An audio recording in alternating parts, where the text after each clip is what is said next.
si Francis Riudique at narito ang mga napapanahong balita. Pinabulaanan ng Department of Health ang kumakalat online na nagsasabing magkakaroon ng lockdown dahil sa dumaraming kaso ng monkeypox o mpox sa bansa. Ayon po sa DOH, hindi kailangang magpatupad ng lockdown dahil hindi airborne ang mpox. Dagdag pa nila, mild na mpox clade 2 variant ang naitala sa bansa at hindi ang nakamamatay ng clade 1b variant. Inaabisuhan naman ng publiko na sumunod lamang po sa health advisories ng official account ng DOH.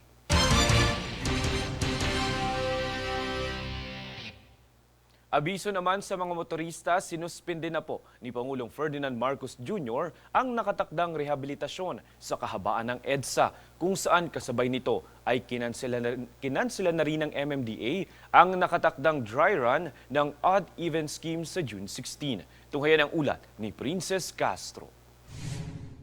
Formal na ang inanunsyo ng Metropolitan Manila Development Authority o MMDA nitong linggo na pansamantalang ikakansela ang dry run ng pagpapatupad ng odd-even scheme para sa mga motorista sa kahabaan ng EDSA.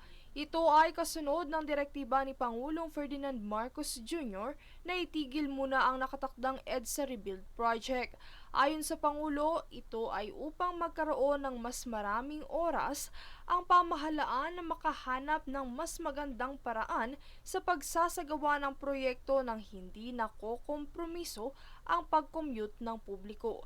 Sa panig naman ni MMDA Chairman Attorney Romando Don Artes, ang pagsususpinde sa odd-even scheme ay isang pagkakataon upang muli nilang mapag-aralang mabuti ang plano kung paano nila ito epektibong maipatutupad at maibsan ang inaasahang matinding trapiko sa nakatakdang 2 taong rehabilitasyon. Ang naturang scheme ay bahagi ng Traffic Management Plan na inilatag na naglalayong i-decongest ang EDSA. Gayunpaman, paglilinaw ng ahensya na tuloy pa rin ang pagpapatupad ng current number coding scheme. Samantala, hindi pa nagbigay ng petsa ang Pangulo kung kailan magre-resume ang planong rebuild sa EDSA.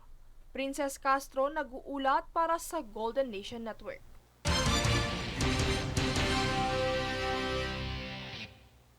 Samantala, pinangunahan naman ni Defense Secretary Gilberto Teodoro Jr. ang pagpupulong kasama ang mga pangunahing opisyal ng ekonomiya upang talakayin ang posibleng mga estratehiya sa pagpopondo para sa AFP Modernization Program at Self-Reliant Defense Posture Program o SRDP.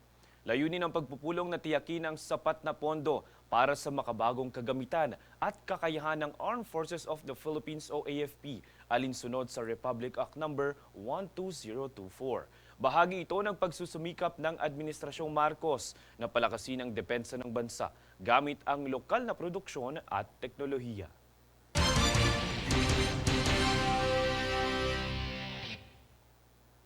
Kami ang boses ng pagbabago. Ako si Francis Riudique at ito ang News Force. Sa ulo ng mga balita, DOH pinabulaanan ang umano'y lockdown dahil sa dumaraming kaso ng mpox.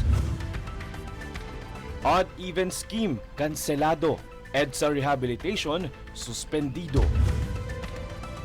DOH at DA binabantayan na ang kaso ng melioidosis sa Siquijor.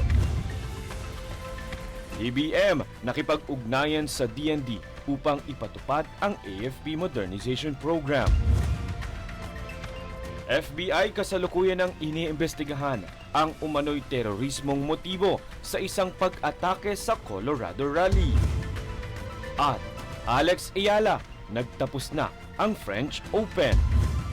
Patas at pantay na balita, komprehensibong ulat para sa pulso ng masa. Ito ang News Force.